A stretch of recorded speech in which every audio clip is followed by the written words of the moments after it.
یہ تھے قادر بخش صاحب جو اپنا خوبصورت کلام پیش کر رہے تھے. اب میں ہمارے علاقائی زبان میں لکھنے والے شاعر جناب ریاست لبید ان سے گزارش کروں گا کہ وہ آئیں اور اپنا خوبصورت کلام پیش کریں. یہ ہمارے پروگراموں میں آتے رہے ہیں لیکن ایف ایم کے پروگراموں میں آئے ہیں جو کورونا میں ہم نے کیے ہیں ماشاءاللہ، لیکن آج یہ ان کا پہلا مشاعرہ ہے جو کاروان قلم میں یہاں پہ. وعلیکم السلام. میں اپنے علاقے کی زبان چرکی روٹی بسم اللہ.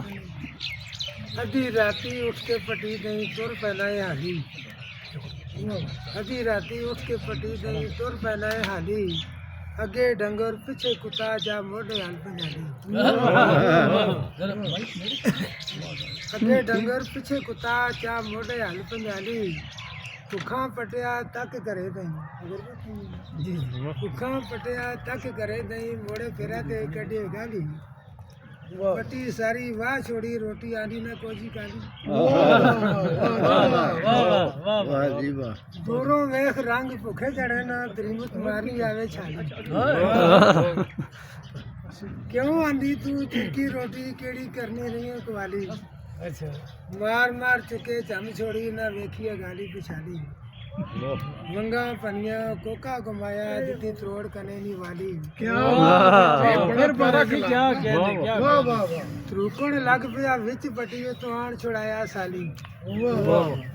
آکھن لگی قلعہ پٹا کے گم گئی گاں سنی کالی، ونج بڑی خانہ نے باغے بن کی دیے مالی، منتاں کتیاں چھوڑ دیتی پر دینا رہا ہے گالی، مالی نے جی بھی تونڈے جائی منہ چ نہ وجو سنبھالی، کھا روٹی ہوئی کوٹ ٹھنڈی تو چاونی پی پیالی، یہ کرنی چرکی آئیاں سوڑیاں میں کوالی، لیکھاں وچ رب جڑاں جی لکھیا وہ بھی حالی نرا چلالی، ہن تئی مرگیلے جتا کڈن نہ سا ساری عمراں پائی پنجالی، سارا ماجرا ویکھیا اکھی رارا وینیا ٹوک سروالی، سارا ماجرا ویکھیا اکھی رارا وینیا ٹوک سروالی، اتنا ظلم نہیں آئی تکیا گرا اپنے بھی بنوالی.